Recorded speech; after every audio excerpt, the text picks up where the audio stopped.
Mambo vipi Swahiba? Bwana asante sana kwa kuwa mwanafamilia wa Movies Flash TV. Na kama bado hujawa mwanafamilia, usisahau kusubscribe kwenye channel hii ili tuendelee kuwa pamoja. Bwana, story yetu ya leo inatukutanisha na kina mama ambao wao walikuwa kwenye ndoa bwana. Hawa kina mama walikuwa kwenye ndoa, lakini kutokana na mateso mbalimbali ambao wamekutana nayo kwenye hizo ndoa zao bwana, wakaamua kuzikacha na kugeukia issue ya kutafuta pesa tu bwana. Wao kina mama hapana tafuta pesa, ni wametengeneza umoja wao fulani ambao wao wanaendesha miradi yao tu ya kutafuta pesa. Na hapa tunakutana na mwanamama mmoja hivi ambaye huyu ndo rais wa hicho chama cha hao wanawake ambao wameachika bwana. Yaani ni rais wao hapa, anaitwa Lady White. Yaani Lady White bwana, yeye ndo rais wa hicho chama cha wanawake wenzie, ndo anawaongoza bwana, kwamba yeye ndo anamuongoza wa kila kitu bwana kwenye hicho chama. Ina maana ili uingie kwenye chama hicho lazima ukutane na huyu mwanamama bwana. Huyu bwana yeye naye ana pesa chafu ile mbaya yani. Sasa hapa yuko na mshikaji mmoja hivi ambaye anajalia shida hapa, ambaye alishamnunua tayari na ni mtu ambaye yuko naye kwenye mahusiano bwana. Akanamuuliza una shida gani kijana? Kijana akanamwambia bwana, mama na mimi niko na shida kama milioni naira milioni 300 hivi. Akamwambia wewe milioni naira milioni 300 bwana nyingi sana. Unataka kufanya nini? Mimi nataka bwana nianzishe miradi yangu mbalimbali. Mama akamwambia sikia bwana, mimi nitakupa lakini sio kiasi kingi cha pesa namna hiyo bwana. Hebu jaribu kuangalia mradi wako ufix, alafu tutaangalia namna ya kufanya, lakini siwezi kukupa hela zote hizo bwana. Akamwambia hamna shida mama, utakachofanikiwa mimi nitafurahi na nitashukuru sana mama yangu. Akamwambia hamna shida, mimi nakupenda na nitafanya chochote kwa ajili yako. Si unajua kwamba mimi nakupenda. Basi mshikaji pale mzee binti wa hilo akajua kabisa kwamba hapa pesa ipo na hapa nitumia pesa ninavyotaka bwana. Na mama kwa sababu anamuelewa jamaa, anazibwaga pesa wala hana taabu bwana. Sawa, kina mama bwana hao ni starehe kwa kwenda mbele yani. Wao wakikutana ili chama chao nini, wao ni starehe sana, kunywa sana na kucheza muziki sana yani. Alenunua mwanamume na mwanamume kwa pesa yake nini, yani wao ni starehe tu. Lakini sasa kwa upande wa vijana wanaona kama hii ndio fursa mwanangu, yani wanaona kama ndio fursa. Lakini kina mama wao walishateseka sana kwenye ndoa zao na nini, sasa wameamua kupumzisha akili zao bwana. Wameitafuta pesa na wameipata kweli kweli, lakini wanachokifanya wao ni starehe na kusaidia wenzao ambao bado wapo kwenye ndoa, lakini bado wanapata matatizo, majanga mbalimbali kwenye ndoa zao. Sehemu ambapo wao wamefanya hayo mambo na wamepitia na wanajua namna unavyoteseka ukiwa kwenye ndoa bwana. Walichokifanya wao sasa ni kumove on na kuendelea na maisha yao bwana. Hao hapa na starehe bwana. Wao ni kula bata mwanzo mwisho yani. Hawajali wala nini kwa sababu hakuna kuuliza lolote kwa sababu wana pesa. Basi bana, baada ile pati yao jana usiku pale kucheza muziki sana na nini bwana, ule Lady White bwana rais wao bwana alitoka na jamaa mmoja bwana, akaondoka naye nyumbani kwake bwana kwenda kulala naye bwana. Sasa asubuhi imefika bwana na shoga yake kafika pale, anamuuliza bwana, vipi mbona jana uliondoka na mshikaji fulani? Vipi yule mshikaji mambo yake? Akanamsifia bwana, anambia bwana yule mtoto anajua mambo hatari. Yani yule mtoto ni hatari sana mwanangu. Yani mimi mwenyewe nimemuelewa ile mbaya. Yani sijategemea kitu nilichokutana nacho kutoka kwake bwana. Yule rafiki akada kweli akamwambia yani acha shoga yangu, yani uko safi sana. Yani mwana mama bwana anasifiana ujinga hapa. Huyu mama akamwambia sasa ghafla bwana mshikaji anatoka ndani huko bwana. Anambia mama, mimi nataka niondoke zangu bwana. Unataka uondoke? Unataka uondoke? Mimi nataka niondoke bwana. Okay sawa. Vipi sasa nini?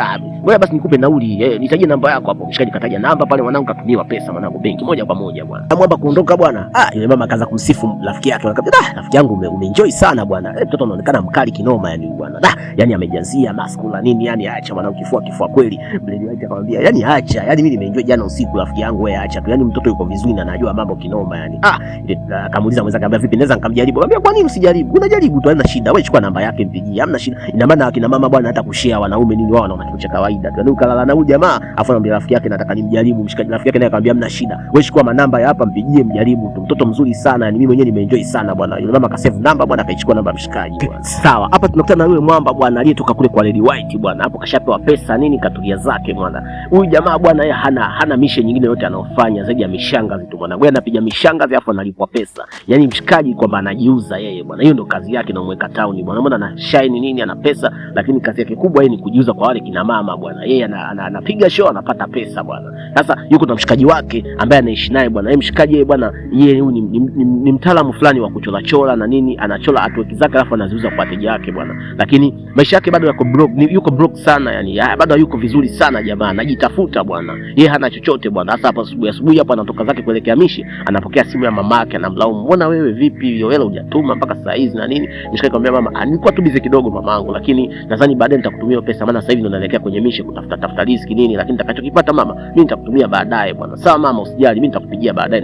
nitakutumia pesa yako mama, usijali kabisa. Hapa anaongea na mama yake, sio nadhani yupo kijijini huko nini. Mama anahitaji maokoto kutoka kwa mwanae bwana. Sasa hiyo tena inabidi tuangalie wazazi wetu bwana. Sasa mshikaji anapambana lakini bado hajajipata, kwa hiyo anatafuta kipato nini ili aweze kuangalia familia yake vizuri bwana. Lakini mshikaji wake yeye kapozi hapo mwanangu. Yani hapo kashapiga show nini, kashapata pesa, katulia zake na simu yake, wala hana tabu mwanangu. Basi bwana mshikaji bwana kabla kutoka pale akamwomba rafiki yake nauli bwana. Akamwambia bwana nigee hata nauli bwana. Sina nauli bwana kutoka hapa. Mshikaji akamwambia haina shida. Akatoa pesa bwana, akamhesabia mshikaji akampa. Mshikaji akashangaa, wewe umenipa pesa nyingi sana, mimi nimekuomba hela na wewe. Akamwambia usijali, hiyo nyingine utakula mwanangu, wewe usijali wewe mwanangu, wewe chukua hela hiyo nenda. Mshikaji akafurahi sana bwana, appreciate everything bwana, asante sana bwana, nashukuru kwa kila kitu ulichokifanya bwana. Akamwambia mna naomba usijali mwanangu, wewe mtu wangu bwana. Mshikaji akasepa zake bwana. Okay, sawa, mambo iko zake hapa, anapiga mazoezi bwana. Ghafla simu ikaita bwana.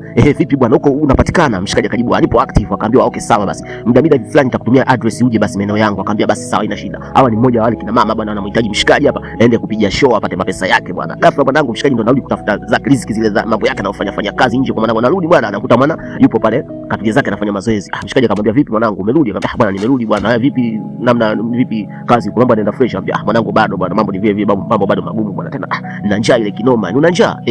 Vipi hujapika? Mshikaji akamwambia mimi sijapika, mimi nishakuwa chef sasa hivi ndani. Au sio? Akamwambia hamna mwanangu, wewe ulikuwa hapa nyumbani? Akamwambia hapana, mimi sina muda wa kupika sasa hivi. Ghafla mwanangu simu inaita, oya nishakutumia address hapo, njoo faster basi. Mshikaji akamwambia sikia mwanangu, mimi naondoka zangu. Mshikaji akamwambia wewe subiri kwanza, wewe kila siku hapa ukipigiwa simu unajibu moja tu kwamba wewe uko active. Unaposema uko active unamaanisha nini? Yaani unakuwa active kivipi? Akamwambia sikiliza bwana, hizi mishe huwezi kuzijua, mimi naweza kutafuta pesa, ila ukihitaji baadaye mimi nitakuelekeza namna kutafuta pesa kirahisi bwana. Mimi hapo mwenzako na michongo nafanya sasa hivi, mimi napata pesa tu ya kutosha. Sasa wewe endelea kuhangaika, najua. Mshikaji akamwambia hata mimi mwenyewe nimechoka kinoma, lakini hebu nielekeze labda hiyo michongo yako unatafuta hela mwanangu, maana yani mimi nahangaika sana lakini kazi sipati kabisa. Mshikaji akamwambia usijali, mimi acha niende kwanza, afu nikirudi tutakaa chini tutaongea. Sawa mwana, sawa mwana. Mshikaji akaondoka zake bwana, kama mshikaji wake akiwa anashangaa pale na njaa. Oya, moja ishara wale wanawake ambao hawajaolewa bwana, kile chama kile bwana, moja ishara yao ni kwamba wanavaga cheni moja mguuni bwana. Sasa hapa tunakutana na marafiki wawili ambao hawajakutana muda mrefu sana bwana. Leo mmoja anakutana na rafiki yake, anakuta amevaa ile cheni ya mguuni. Akamuuliza, vipi rafiki yangu, ina maana unataka uniambie umejiunga na kile chama cha wale wanawake ambao hawajaolewa? Kwani wewe umeachika? Kwani wewe ulikuwa umeolewa wewe? Yule akamwambia mwenzake, wewe acha tu rafiki yangu, ni story ndefu sana, ngoja nikuhadisie ilipokuwa bwana. Bwana mimi niliolewa na Alex kipindi hicho, lakini sasa yani baada ya kupata ujauzito bwana, mambo yalibadilika kabisa. Yani Alex akawa mkali sana, akawa ananipiga bila sababu za msingi, akawa ananifokea ovyo bila sababu za msingi, lakini sababu nadhani ilikuwa ile mimba, kwa sababu alikuwa nadhani hataki kuzaa na mimi mapema, lakini mimi ikatokea sasa, kwa sababu nipo kwenye ndoa, ikabidi tu mimi nibebe ujauzito. Rafiki yake akamwambia pole sana, mimi nilitaka nikuhukumu vibaya sana bwana, kwa kujua kwamba labda umeamua kukimbia tu ndoa yako kwenda kujiunga na watu. Akamwambia hapana, ngoja nikusimulie ilivyokuwa. Basi bwana, basi jamaa bwana alikuwa kitu kidogo tu, mimi ananifokea, ananisema vibaya. Siku moja nakumbuka nilimwekea chai, baada ya kumtegea chai bwana, ilikuwa yeye mara nyingi anatumia asali, lakini siku hiyo bwana asali ilikuwa imeisha na sijaenda supermarket kwa sababu nilikuwa najisikia vibaya. Sasa unajua mambo ujauzito tena. Rafiki yake akamwambia sawa, kweli kabisa, najua ujauzito unakuwa unasumbua sometimes. Akamwambia haya, sasa rafiki yangu kilichotokea ni kwamba nikaamua tu kuweka sukari kidogo kwenye chai yake. Bwana jamaa akafoka kama sisi nimemwekea sumu kwenye hiyo chai. Yaani mambo yamekuwa magumu sana kwenye ile ndoa, kiasi ambacho yani nilishindwa kabisa kuvumilia, nikaona siwe shida, mimi bora niondoke zangu tu bwana. Basi bwana, baada ya kumwambia rafiki yake vile, rafiki yake akamuuliza, vipi ulijaribu kumwambia rafiki yake yote au ndugu zake kwamba nini anakufanyia ujamaa wakati uko na ujauzito kama huo mkubwa kama huu? Yule rafiki akamwambia mshikaji wa rafiki yangu nilimwambia bwana yule jamaa, lakini nilivyomwambia kilichotokea ni kitu kibaya sana. Yani mwanangu alinipiga sana siku hiyo mpaka ikapelekea ujauzito kutaka kutoka. Yani baada tu kumwambia rafiki yake mmoja hivyo kazini, akamuuliza yule rafiki yake akamuuliza, yani akaja akaniletea sana ugomvi, akanipiga sana bwana, kwa nini nimeenda kusema siri za ndani kwetu kwa watu wengine huko nje. Yani mimi kusema kwamba msaada kwa watu eti anaona kwamba nimeenda kutoa siri za ndani kwetu bwana. Jamaa akaanza kunipiga sana siku alivyorudi kazini. Basi bwana, madada akaendelea kumsimulia rafiki yake pale madhila ambayo alikuwa anapitia kwenye ndoa yake bwana. Akamwambia bwana, siku moja jioni bwana, mume wangu alirudi nyumbani bwana. Alivyorudi nyumbani bwana, akawa hajanikuta bwana, mimi nilikuwa nimeenda zangu kanisani kwenye maombi bwana. Alivyorudi pale bwana, nikamkuta amekaa bwana. Akaniuliza umetoka wapi? Nikamwambia bwana, mimi nimetoka kwenye maombi. Akanivuta bwana, akanisukuma chini bwana, akaniambia wewe unaenda kwenye maombi gani? Wewe umetoka kwenye nyumba yako, kuna nyumba unaenda kwenye maombi. Akaanza kunipiga pale bwana, akanipiga mpaka mimba yangu nayo ikaharibika bwana. Alafu jamani hajajali wala nini, aliponipiga alivyomaliza pale akatoka zake bwana. Wakati anaondoka pale bwana, kumbe alifika barabarani huko bwana, aligongwa na gari naye akafariki. Mimi nashangaa wakati nalia pale, mimba yangu imetoka hapa, napata maumivu makali sana kama najifungua. Nashangaa tu bwana, simu inaita. Wakati simu inaita napokea, naulizwa bwana, huyu na nini mume wako? Ambia ni mimi kweli, huyo ni mimi mke wake, ni mume wangu. Akamwambia okay sawa, basi mume wako amepata ajali hapa, amefariki. Aisee, ile jambo liliniuma sana kwa sababu nimepoteza mtoto na nimepoteza mume kwa wakati mmoja. Yani ile jambo likifikia kwenye maisha yangu inaniumiza sana. Nilikuwa nampenda sana, ingawa alikuwa ananinyanyasa na kunitesa sana, lakini hili jambo sitakuja kulisahau kwenye maisha yangu. Ndio maana nimeamua kujiunga na hawa wanawake wenzetu ambao wao wanafanya charity kwenye vyama mbalimbali vya kusaidia watu, vitu vya kusaidia wanawake ambao wanapata tabu sana kwenye ndoa zao. Bwana baada ya kumaliza kumsimulia rafiki yake bwana, rafiki akamwambia aisee, mimi nilikuwa na kufikiria tu vibaya rafiki yangu, pole sana bwana, kwa nimepitia mambo mazito namna hiyo. Akamwambia yani wewe acha, tumepitia mambo mengi sana alafu mimi hawa wanawake bwana wanaovaa cheni mguuni nilikuwa najua nawafikiria vibaya sana. Unajua nilikuwa najua labda wao wanajihusisha na mahusiano na yale mapenzi labda ya kinyume na maumbile bwana, yani nilikuwa na wrong perspective kabisa nao bwana. Akamwambia hapana, ulikuwa unakosea aisee, kumbe ni watu ambao wanasaidiana sana bwana, kumbe wana umoja wao kabisa kwa ajili ya kusaidiana wao kwenye matatizo ya wanawake kwa wanawake bwana. Akamwambia ndio hivyo bwana, aisee na mimi natamani sana kujiunga. Na kumbe unangoja nini? Karibu sana bwana ujiunge na hiki chama. Hiki chama mbona ni kizuri, na pia ni ukishajiunga kule unakuwa na unajikwamua kiuchumi, lakini pia mambo mengi sana yani yanakuwa yanaenda sawa kabisa, kwa sababu kwenye kile chama unakutana na connections za watu wengi sana, hata biashara kule kufanya inakuwa rahisi sana bwana. Kaambia okay sawa, haina shida bwana, mimi nimekuelewa na nataka pia nijiunge, nipeleke kwa mimi nikajiunge. Kaambia hamna shida rafiki yangu, mimi nitakupeleka bwana. Okay sawa. Leo bwana Lady White hapa amekuja na sekretari wake, anampa ratiba zake za leo bwana. Anamwambia mama, sikiliza, baadaye una ratiba leo, una ratiba ya kuonana na waziri wa afya. Alafu baada ya kumaliza kuonana na waziri wa afya, leo utakuwa na kikao na wale ladies with chain, yani wale wanawake ambao wana umoja wao kule, kwa sababu yeye kule ndo rais. Lakini mbali na hapo, leo usiku utakuwa kuna party ambayo ipati itahusisha wale umoja wenu wa wale wanawake ambao wanavaa cheni mguuni, yani kwa wale wanawake ule umoja wao ambao wamejiunga, wanawake walioachika, leo watakuwa na party. Kwa hiyo ratiba ndio hiyo mama. Kaambia basi haina shida, nimeipata. Basi mwambie dereva andae gari nianze, naona leo itakuwa siku ndefu sana. Kaambia pole sana mama, lakini ndio majukumu yanavyoenda na ndio inavyotakiwa sasa kupambana. Unajua tena sisi ni wanawake wa shoka. Mama akacheka, kaambia sawa, haina shida. Kule maskini ukiamua kuchapa na kuchapa kibaya sana bwana. Leo mwamba amekaa zake ametulia bwana. Gerald bwana anashangaa, girlfriend wake anakuja bwana, anamwambia sikiliza bwana, mimi nimeona hili jambo la mapenzi sasa tuachane nalo, kwa sababu nishaona kabisa kwamba hiki kitu hakiwezi kufanya kazi popote pale. Yani hatuna nani yote, hatuna mahusiano yote ambayo anaweza kufanya kazi, kwa sababu nishaona kabisa kwamba wewe mwenyewe tunajitafuta, hatuna hata uwezo wa kujikimu chumba chetu. Kila siku wewe unaishi kwa rafiki yako, sisi kwa nini na kwetu kwa sasa hii mimi sitaweza bwana. Wewe naomba tu tuachane, kila mtu aendelee na maisha yake. Ni bora hizo nguvu ambazo tunatumia kwenye mahusiano haya, ni bora uziwekeze kwenye kutafuta pesa ili ujipate vizuri. Ukishajipata vizuri utanitafuta mimi, nitakuwepo. Lakini bila hivyo acha mimi niendelee kuhustle, niangalie maisha mengine yanaendaje, kwa sababu naona kama unanipotezea muda tu. Basi mwanamke akamwambia mshikaji maneno ya kuumiza sana, alafu akaondoka zake bwana. Kweli umaskini ni mbaya sana bwana, hii inabidi tupambane sana ili kujiokoa na hili jambo bwana. Umaskini haumpendezi mtu kwa kweli basi bana. Mshikaji akawa anamsimulia rafiki yake kile kilichotokea bwana. Anambia bwana, mimi nimechoka na kila kitu mwanangu, yani wanawake bwana hawaeleweki kabisa. Yani huyu mwanamke mimi nimefanya kila kitu kwake, yani leo hii ghafla tu anakuja ananiambia maneno kama haya. Kweli ananiambia mimi hawezi kuendelea na mtu ambaye hana kazi kama mimi, mtu jobless kama mimi hawezi kuwa na mimi. Hii imeniuma sana bwana. Mshikaji anambia hao ndo wanawake walivyo rafiki yangu, mimi nakushauri tu acha kufocus naye tena, wewe focus na maisha yako, angalia namna kutafuta pesa mshikaji wangu. Ukiwa na pesa wanawake wanakuja na unapata mwanamke wote unemtaka wewe bwana. Yani acha tu rafiki yangu, yani mimi kwa kweli leo inaniuma. Kaambia leo sikuume sana, hao ndo wanawake walivyo. Wanawake wanasahau haraka sana, no matter what, yani hata umfanyie nini, lakini anaweza akasahau ndani ya dakika sifuri kile kitu chochote ambacho umemfanyia, hata kiwe kizuri kiasi gani. Hao ndo wanawake bwana, na wao mara nyingi wanaweka kipaumbele pesa sana. Kwa hiyo wewe jifunze tu hilo jambo kwamba ukiwa na pesa mwanangu kila kitu kinawezekana. Sasa sikiliza mwanangu, ni mchongo. Kama unataka kujua kwamba mimi kila siku nikwambiaga I'm active, nikiongea na simu kwamba I'm active naendaga wapi, sasa leo nataka nikwambie mimi naendaga wapi. Mimi mwanangu naendaga kupiga pesa. Kwa hiyo mimi nikienda huko napiga pesa ya maana. Sasa leo jioni, leo kuna party mwanangu, mimi nataka leo twende wote kule ili ukaone kwamba mimi naendaga kufanya nini mwanangu. Ukishafika kule mwanangu, ukiona michongo inavyoenda, nadhani na wewe mwenyewe utavutiwa na kile ninachokifanya. Alafu mwanangu, umaskini utauaga pale, kwa sababu pale mwanangu ukishapata mama ambaye ana pesa nyingi nini, wewe unakula hela tu, yani unakula hela tu, hamna kufanya kazi, hamna kufanya nini. Wewe tulia tu mwanangu, leo jioni twenzetu kule kwenye party, afu utaona kitakachotokea mwanangu. Leo kina mama ni bata kwa bata sana, yani mwanangu, leo wanakula bata sana. Leo wanapata ya kukaribisha members wapya bwana, leo jiunga kwenye chama chao bwana. Kwa hiyo Gerald kamchukua mshikaji wake naye kampeleka kwa kina mama kule kwenye party bwana. Kaambia sikiza mwanangu, wewe tulia hapa, leo ni kunywa na kula tu hapa, ulizwi bei, ulizwi chochote mwanangu. Watu hao wana hela sana hapa, yani unatumia unachotaka wewe, unaokota mezani hapa unatumia tunachotaka wewe, yani ni full bata. Yani kina mama wanajiachile mbaya bwana. Mama wamejipata, wana pesa nyingi sana, kwa hiyo yani wanazimwaga, wanakula bata sana yani bwana. Ila yupo ndani ya party leo na mshikaji wake bwana, wanatulia zao pale, wanaangalia mambo yanavyoenda, na jamaa anashangaa leo, kwa sababu jamaa kaka kama mlokole fulani hivi, atakitaki mambo yao ya kijinga sana yani sana. Mwangalia mshikaji wake anavyofanya, anaona huyu mwamba ina maana kila siku akisema active, kumbe anajihusisha na mambo kama haya. Basi maana katulia pale mwanangu, wanaendelea kula bata tu bwana. Kina mama wakiendelea kula bata pale mwanangu, lakini macho kwa Gerald, kwa sababu ndo mwanaume mpya leo bwana kwenye hii party bwana. Kila mtu anameza mate bwana, kila mtu anamwangalia Gerald kwamba anatamani kuwa naye karibu bwana, lakini Gerald yeye hana anachokijua chochote kwamba nini kinaendelea hapo. Yeye anajua tu hapa tumekuja kula bata alafu kisha tuondoke zetu. Kumbe bwana pale kuna business zinaendelea, yeye bila kujua bwana.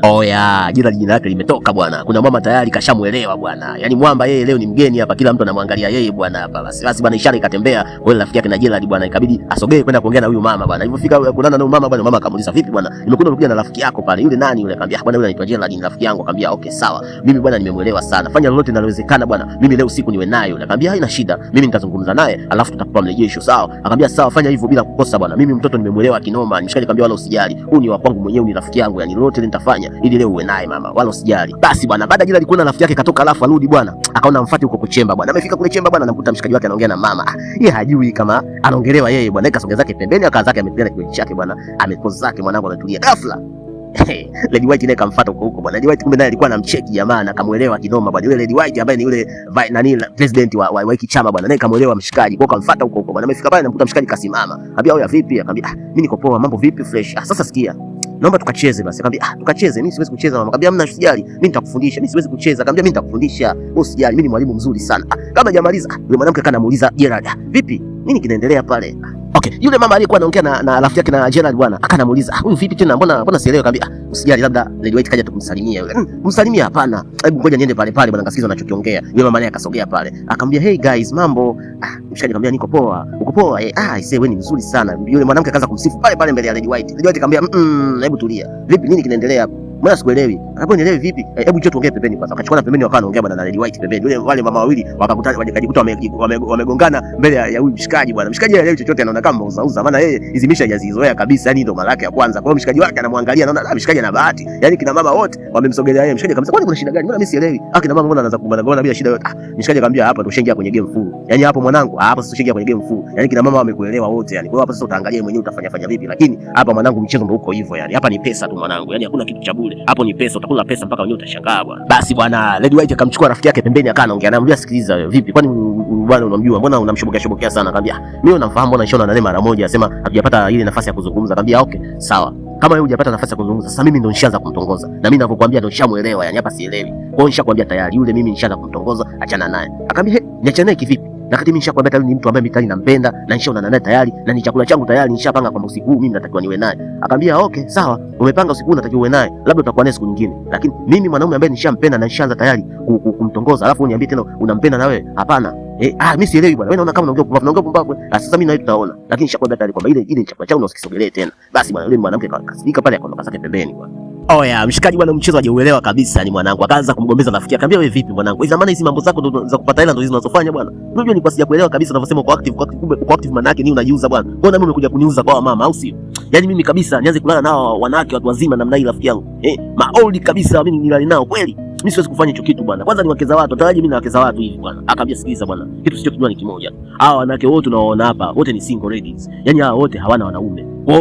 Wewe huna haja ya kuogopa. Utaogopa kitu gani? Akamwambia hapana, mimi siwezi kulala na wanawake wazee. Kulala na wanawake wazee is not matter. Yaani hiyo hiyo haijalishi kabisa. Wewe angalia kile unachokipata baada ya kulala nao.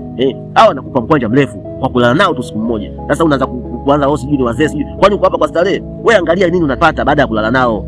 Usiangalie mambo mengine. Mshikaji akamwambia sikiliza bwana, mimi ujinga siwezi kufanya. Na usiniletee tena hizo habari zako bwana. Kama ni zenyewe za kutafuta hela ndio hizi bwana, mimi bwana ndoke zangu. Akamwambia okay sawa. Njio ulikuja nao unaijua, si ndio? Wewe unaweza ukasepa mwanangu, mimi niache nilebata. Wewe endelea kukaa na maskini wako na ujinga wako.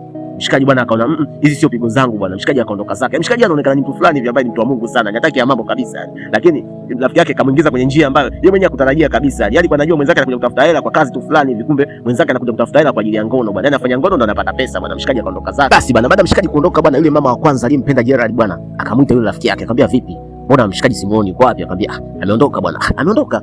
Ameondokaje na kati mimi nishakwambia tayari kwamba huyu mtu mimi nahitaji kuwa naye leo usiku. Akamwambia bado interested, yani hajavutiwa na hicho kitu bwana. Akamwambia are you interested? Yule mama akasirika sana akaondoka zake bwana. Kaona usiku wake wote ushampungukia nyongo bwana. Huko watu wengine wakiendelea kuserebuka, lakini kuna watu wengine wanaandaa mipango yao na watu wakwenda kulala nao bwana. Yaani wa mama ni watu wabata sana, wanakula bata ile mbaya kwa sababu pesa wanayo. Oya, baada ya Gerald kuondoka bwana, kaacha varangati ile mbaya bwana. Yaani hapa Lady White kapandisha kisukari ile mbaya kwa rafiki yake bwana. Akamwambia sikiliza bwana. Ina maana unajifanya mjanja sana, sio? Nishakwambia rais anaweza akachagua mwanaume yoyote mbele yenu kabla nyie kumgusa. Mimi ndo rais wa hiki chama. Nikisema namtaka mwanaume fulani, hata kama unaye wewe, mimi naweza nikamchukua mwanamume na nikalala naye. Leo naikuaje unasubutu mimi kuniangalia sauti? Akamwambia enough, inatosha. Umeongea sana, naomba usikae kimya. Hata kama wewe ndio ni rais wa kichama, lakini huna mamlaka ya kuongea hayo maneno yako unayoongea kijinga hayo. Ya kijinga? Yaani inakuaje wewe unazunguka mimi? Yaani naondoka hapa kumbe umemtosha Gerald. Sio kama mimi sijamtosha Gerald. Yeye kaondoka mwenyewe. Alafu unaniambia mimi nimemtosha Gerald. Kaambia sikiliza nikwambie. Sasa utaona. Kaambia hamna, usinitishe. Kaambia mimi siwezi kumpenda mwanamume alafu wewe ukaja juu ukamchukua yeye. Kwa sababu mimi ndo rais wa kichama. Yaani kina mama mwanangu wanagombania Gerald mwenyewe kashaondoka ana ili wala lile kashasepa zake huko mwanangu. Mama anagombana kwa ajili ya yule jamaa bwana. Yaani ni so sana bwana. Mama bwana amekasirikiana kabisa huko kaondoka zake. Anambia bwana sikiliza mimi naondoka zangu, akapanda gari kaondoka zake bwana, kamacha Lady White akiwa anafoka pale mwenyewe bwana. Basi bwana, baada ya Lady White kupandisha kisukari bwana, kichotokea kwamba rafiki yake alivyokuja pale bwana akatangaza kwamba hii party bwana imeishia hapa kwa leo, kila mtu aondoke zake. Watu wanashangaa bwana, imekuwa mapema imekuwa ghafla hivyo, kuna nini? Bwana anaona wale wenzao bwana wanashangaa. Bwana watu wamekasirika, wamekuja nyuso na nini hawaeleweki. Basi party tumesema imeishia hapa kwa leo, kila mtu aondoke mwanamke endelee na shughuli zake. Sawa sawa, watu wakatawanyika pale, kila mtu akaondoka zake bwana. Lakini aliharibu mpango mzima, pati yote aliharibu bwana ni Gerald, baada ya kuunganisha mama wawili wote wakiwa wanamtaka yeye, alafu yeye mwenyewe kashasepa tayari bwana. Hii ni noma sana bwana. Okay, Gerald bwana amefika home usiku ule bwana, baada ya kutoka kwenye party kule bwana. Alipofika nyumbani bwana, kaka zake anafikiria, ina maana wanawake ndio wanavyofanya hivi, wanawake wote ina maana mshikaji, kumbe hizi ndio mishe zake. I say, wewe dunia imeharibika. Wakati anafikiria hayo bwana, anashangaa simu inaita bwana. Kupokea simu, anaona kucheck simu, anaona ni simu ya mama yake bwana. Akapokea bwana, kupokea, anaongea mdogo wake. Brother, vipi kaka? Bwana shwari, mambo vipi mdogo wangu, unaendeleaje? Safi bwana. Bwana huku kuna matatizo. Alafu mbona nakusikia kama unalia? Ndio nalia kwa sababu mama bwana amezimia bwana. Mama yuko hospitali toka asubuhi hapa, niko naye. Toka asubuhi bwana, kaka ulikuwa upatikane, nimekupigia simu muda mrefu sana. Kaambia okay, sawa. Wanasemaje? Kuna kiasi cha pesa kinahitajika na mimi sina hela kama unavyojua kaka. Mimi nipo tu nyumbani. Kwa hiyo hapa niko hospitali na mama, lakini hatuna chochote cha kufanya. Kaambia okay, sawa. Mimi kesho nitakuja village. Nitakuja huko kijijini. Sawa? Wewe usio na wasiwasi, kila kitu kitakuwa sawa. Wewe mwangalie mama, mimi kesho asubuhi nitafika huko kijijini ili tuone namna ya kufanya. Sawa? Sawa. Mshikaji akawa na mawazo sasa, kumbe mama yake bwana anaumwa. Alafu hapo anavocheki hana hata shilingi 100 mfukoni yani. Anajiuliza ataanzaje sasa kwenda kwa kijijini, na pia akifika huko nini kitaendelea. Mshikaji bwana anaingia kwenye matatizo naye bwana. Mamake ni mgonjwa na yeye ndio njia pekee ya kumsaidia mama yake bwana. Lady White kamuelewa sana Gerald bwana. Yaani mawazo yake yote hapo kwa yule jamaa tu bwana. Yeye anamuwaza tu yule mtoto wa kiume bwana. Anasema huyu mtoto mimi kanikosha sana. Yaani mtoto nikimpata huyu yaani mshikaji ya Gerald anapendwa kinoma na huyo mama bwana. Lakini sasa yeye mwenyewe hana habari wala hajui hilo wala hataki kabisa kujihusisha nao wao. Lakini sasa inavyoonekana anaweza akadondokea huko kwa sababu tu ya shida, lakini yeye sio mipango yake wala sio michezo yake kabisa. Lakini yule mama kamuelewa ile mbaya yani. Basi bwana, baada ya Mwamba kupata ile taarifa kwamba mama yake anaumwa bwana kwa kijijini bwana, aliamua kurudi zake nyumbani kwenda kumuona mama yake hospitalini bwana. Alipofika pale bwana, kwa sababu yeye ndo kaka mkubwa na ndo anategemewa bwana, daktari katoka naye nje akazungumza naye. Daktari akamwambia, sikiliza bwana, mama yako hali yake ni mbaya sana kwa sasa na anatakiwa afanyiwe operation. Unaelewa hilo? Mshaji akamwambia, ya naelewa daktari, naelewa, naomba mfanye kile kinachowezekana msaidie mamangu bwana arudi katika hali yake bwana. Akamwambia, ya tutafanya hivyo kile kinachowezekana, lakini kumbuka Mungu naye ana mipango yake kwenye hili, lazima tumshirikishe pia naye Mungu. Lakini kuna pesa zinahitajika, inatakiwa wewe zilipe sana hizo pesa kwa wakati ili tumalizane na nini, tumalizane na hiyo operation. Mshikaji akamwambia, haina shida daktari, mimi naomba muda nirudi zangu town ili nikapambane ili nikatafute hizo pesa nikuletea ili umfanyie mamangu huo upasuaji. Akamwambia sawa, haina shida, sisi tuko hapa hospitali tunakusubiria wewe, tunakusikizia wewe ili matibabu yaendelee bwana. Sawa. Oya, mshikaji bwana akaingia kwenye matatizo, mamake anaumwa na nini bwana.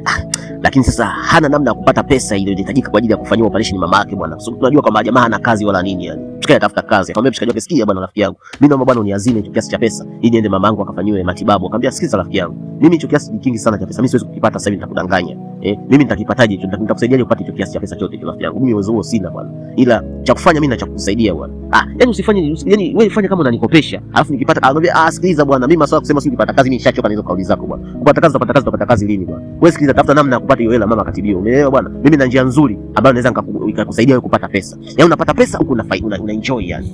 Nishakwambia njia gani? Akamwambia, yani wewe tulia. Unapata pesa huku una enjoy. Ukiwa tayari wewe niambie. Unafanya mchongo sasa hivi hapo. Unapata pesa huku una enjoy. Na hicho kiasi ni kidogo sana kwa hao watu ambao unakuelekeza. Utapata pesa na mama ataenda kutibiwa. Kwa kama nataka kusimamia misimamo yako, wewe baki na misimamo yako. Lakini kama unataka mama atibiwe, wewe nisikize mimi nini cha kufanya. Umenielewa? Mshikaji akakaa kimya hapa kwa sababu ana shida. Inabidi amsikize Mwamba, atampa idea gani bwana kufanya. Basi bwana, shida kweli hazina adabu bwana. Mwamba kafanya jambo ambalo alikuwa halitaki bwana. Akapewa namba za simu za yule mama bwana, akampigia simu. Akamwambia, mimi naongea na Gerald hapa, mimi nakuja hapo. Mama anapokea simu bwana, anasema kile kitu ambacho nilikuwa nakihitaji kwa muda mrefu sasa ndo kinakuja. Mama akafurahi sana, akasema sasa hapa hii ni bingo. Asubuhi imefika bwana, Mwamba anapiga masifa tu kwamba say umenifurahisha sana yani, leo nimeenjoy sana, alafu kwa namna ulivyofanya leo yani, ukiendelea hivi mimi nitakujali na nitakuangalia kwa kila kitu unachokihitaji yani.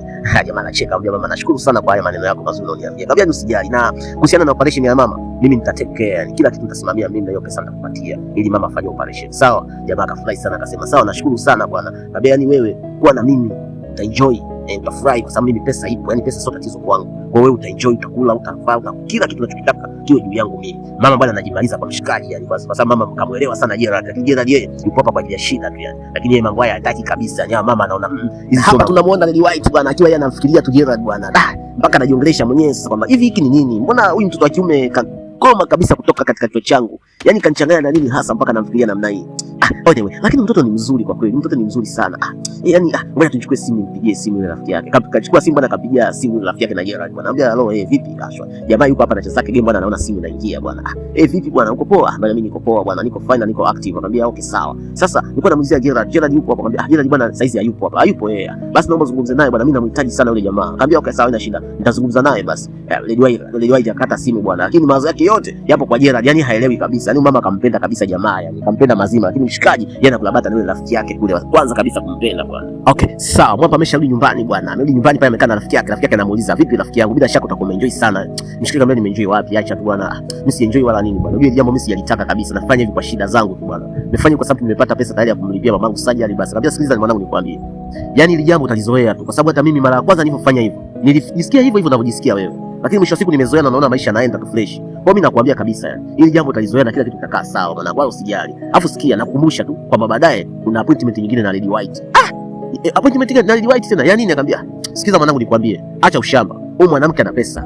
Huyu mwanamke anamiliki real estate kubwa sana hapa mjini mwanangu. Kwa hiyo wewe tulia. Yaani hapa pesa ipo, maisha yapo. Utaenjoy sana mwanangu. Huyu mwanamke akikuelewa anamwaga pesa na ana pesa nyingi sana. Kwa hiyo relax, enjoy. Wewe tulia. Hii hali utaizoea tu mwanangu. Yaani ya maisha mwenyewe utaenjoy sana. Oh yeah, jioni imefika bwana, mama kaenda kulala na Lady White bwana. Sasa ni mwendo wa bata tu bwana. Mama sasa kamuelewa mshikaji na mshikaji sasa kalizia bwana. Lakini mshikaji kalizia kwa sababu tu ya shida zake bwana. Anajua hapa mtapata pesa na nini, kashaambia na mshikaji wake tayari kwa bwana, usiwe na wasiwasi. Hii jambo utalizoea na mshikaji kweli kaanza kujia kwenye mfumo bwana. Hapa ni bata sana yani mwanangu. Pita kule kufanywa shopping ya maana mwanangu. Wameenda kupata vinywaji nini, kuna Lady White wanakula bata ile mbaya bwana. Kama unavyojua bwana, wambea wapo kila eneo bwana, wambea wapo kila kona bwana, wametega vingamuzi vyao bwana kungamua mambo bwana. Hapa kuna mbea mmoja kamuona Lady White akiwa na jamaa bwana. Alichokifanya ni kwenda moja kwa moja kwa yule madam ambaye alikuwa yakashaanza kutoka na Gerald bwana. Akaanza kumwambia bwana, sikiliza bwana, nimekutana na yule mshikaji ambaye uko naye bwana, nimekutana naye yuko na Lady White bwana. Umekutana naye wako wapi? Akamwambia bwana, wako restaurant bwana, alikuwa wana have fun ile mbaya na yule mshikaji yani. Inaonekana wale watu kabisa hapo kwenye mapenzi bwana. Yule mama akastuka afu akakasirika sana yani. Yani akasirika sana yani mama kwamba kwa mshikaji tayari kashaanza kutembea tena na Lady White. Kwa sababu mama naye anampenda sana mshikaji bwana, na kashamsaidia tayari hela ya upasuaji wa mama yake bwana, kashamsaidia mshikaji tayari, lakini mshikaji anasika tena yuko na mtu mwingine. Yule mama kaumia kinoma yani. Oh yeah, mwamba kashaingia kwenye game bwana, mwamba kashaiva sasa mwanangu, anapasua ile mbaya yani mwanangu. Sasa mshikaji akanamwambia mwanangu, mbona unafuraha sana, mbona unafuraha sana, unafurahi kitu gani bwana? Mwamba akamwambia bwana, sikiliza bwana, yani huu mchezo mwanangu kumbe unahitaji hasira kabisa. Akamwambia mimi niko nakwambia, akamwambia mwanangu umekuwa pro tayari. Akamwambia mwanangu, wewe ndio umenifundisha vizuri sana ni mwanangu, naona kabisa kwamba sasa maisha nitakufunguka. Sikia nikwambie mwanangu, yule mama bwana kaniahidi kwamba atanipa nyumba katikati ya huu mji. Jamaa kastuka, mimi unasemaje? Akamwambia ndio hivyo mwanangu, guess what, mimi naenda kuwa mmiliki wa nyumba hapa town. Basi jamaa hapa anafuraha. Mwanangu kweli wewe umeiva sasa mwanangu. Umempelekea moto mpaka kila kitu anakitoa. Akamwambia ndio hivyo mwanangu, yani mama anamwaga pesa ile mbaya, yani kikohoa tu pesa inatoka bwana. Sikia, huyu hapa anapiga simu, hebu tumsikilizie bwana. Kweli ndio yeye anapiga simu. Akamwambia bwana, sikiliza, mimi nataka kuonana na wewe nusu saa baadaye. Akamwambia okay, haina shida, mimi nitakuwa hapo mama, mimi nitakuwa hapo wala hamna shida. Akamwambia okay. Oya, mwanangu akampa mshikaji mfano, sikiliza bwana, mimi nimefanywa shopping hapa. Wewe chagua kitu chochote unachotaka kwenye shopping bwana. Wewe chagua unachotaka bwana. Yani hapa tumeshaula mwanangu. Yani mama ana pesa kweli na mimi nimekubali. Yani mshikaji anafurahi ile mbaya. Mshikaji kashaingia kwenye game bwana. Kashaona game inaendaje na sasa anawanyoosha ile mbaya mwanangu. Oya, mambo yakaanza kufunguka sasa kwa Gerald bwana. Yani mwana mama akamuelewa bwana na gari pia akampa bwana. Sasa mshikaji akiwa anacheza zake pool table hapo hotelini na nini ametulia zake bwana. Anashangaa rafiki yake anakuja. Oya bro bwana, sikia bwana. Chuma ile pale bwana, mimi ni mmiliki wa jamaa anaonyesha ufunguo bwana. Mimi ni mmiliki wa gari sasa hivi mwanangu na chuma yangu na miliki bwana. Twende zetu pale ukaione bwana. Mshikaji anafurahi ile mbaya. Anamwambia bwana, sikia chuma yetu hapa bwana. Mshikaji anashangilia kinoma, anafurahia mafanikio ya mwenzake aliyemfundisha uuni bwana. Mshikaji anaenda pale anaingia kwenye gari bwana, anakuwa anafurahia kwenye ile gari bwana. Gari mpya mshikaji anayo bwana. Anambia bwana, sikia chukua funguo hapo, endesha kitu cha mwanangu tuondoke zetu bwana. Mshikaji mchezo kashaingia kwenye game na game anaiwezea vizuri sana bwana, kwa sababu akina mama amemuelewa na anamwaga pesa. Mshikaji sasa hivi anamiliki Ninga Town bwana. Basi bwana, members wa ile club bwana waliona kabisa tofauti iliyopo kati ya yule rafiki yao ambao wapo kwenye club moja na rais wao bwana, lakini wakaamua kuita kikao wao wenyewe kwa bwana, sasa tufanyeje hao watu kuwapatanisha, kwa sababu tunaona shughuli zetu nyingine haziendi kwa sababu Lady White ambaye ndio president amekasirika sana bwana. Sasa tunafanyaje ya mambo bwana? Mmoja akatoa wazo akasema, bwana, hapa cha kufanya tumuite kwanza president tuongee naye yeye mwenyewe kwanza, alafu kisha tutajua namna ya kuongea na yule mwenzetu naye, ili kama naomba msamaha umemsamaha kwa Lady White bwana. Basi wakafanya hivyo bwana, akamuita Lady White wakawa wanaongea naye bwana, wakamwambia bwana, sisi tunaona mambo hayaendi kabisa, yani vipi, kuna shida gani? Kwani mbona shughuli zetu za nani zaidi hii club yetu bwana zimesimama? Lady White akamwambia, sikizeni niwaambie nyie, mimi hapa bwana sitaki mtu anidharau kabisa. Kwanza mimi nina pesa, siwahitaji wote nyie hapa, unaona bwana, mimi siwahitaji nyie, mimi nina pesa yangu naweza nikajiendesha mimi mwenyewe kama mimi, unaona. Yule mwenzenu ambaye ananitukana mimi na last party alinitukana na ananibisha mimi anavyotaka yeye, mimi nimeamua kwamba niachane na nyinyi niendelee na mambo yangu. Naweza kumwambia hapana mama, usifanye hivyo, sisi tutaongea na mwenzetu alafu tutaangalia namna ya kusota hili jambo. Sasa sisi tunakutegemea sana kwenye umoja wetu bwana. Na mama akasema ongeeni na mwenzenu, ikiwezekana aliombe msamaha kwa tatizo lote ambalo alianzisha siku ile na mambo ambayo anafanya. Mimi siyapendi kabisa, sipendi dharau kabisa. Mimi ni mtu mwenye pesa zangu bwana. Mtu akiniletea dharau, mimi nampoteza. Umeelewa? Basi bwana, wale wakamaliza kikao namna hiyo bwana. Oya, kama ukijua kwamba bwana marafiki zako wanapenda sana ufanikiwe, lakini sio kufanikiwa kuliko wao. Yani usiwazidi wao. Ufanikiwe lakini uwe na limit, usifanikiwe kuzidi wao. Sasa kwa mshikaji bwana kaanza kuona wivu kwa rafiki yake bwana, kwamba mshikaji kaanza juzi tu hizi mambo bwana. Tayari muda mfupi tayari ana gari, tayari anamiliki nyumba hapa kwenye mjengo, kwenye huu mji bwana, town hapa. Hii siwezi kuruhusu kabisa. Amiliki nyumba kabla yangu mimi. Mimi nimechukua mwaka mzima kupata gari, lakini mshikaji ana siku 4 siku 5 tayari ana gari na alafu kashaidiwa tayari kujengewa nyumba. Sasa mimi siwezi kukubali itokee. Cha kufanya hapa mimi naharibu. Basi bwana, moja ya memba ya ile klabu yao bwana alitumwa na rafiki zake bwana aende akamwombe yule mwenzao ambaye amegombana na Ladies White kuhusiana na yule Gerald, aende bwana akaombe msamaha bwana ili mambo yao yaendelee bwana kama kawaida. Lakini yule rafiki yao akamwambia bwana, sikiza nikwambie, hivi unajua kwa nini yule madam ananikasirikia mimi sana? Ananikasirikia kwa sababu ya Gerald. Unajua hilo? Alafu mimi sina makosa. Sasa nitahitaji kumwomba msamaha mtu ambaye ana makosa. Akamwambia sikiliza, mimi sina makosa yote. Akamwambia sikiliza bwana, ili haya mambo yaishe, wewe muombe msamaha tu, tuendelee na project zetu. Sababu project zetu nimesimama kwa ajili yenu you guys. Sasa inakuaje? Yule madam akamwambia sikiliza nikwambie rafiki yangu, mimi sioni kama nakosa lolote. Kwa sababu kwanza yeye ndo kanikosea mimi.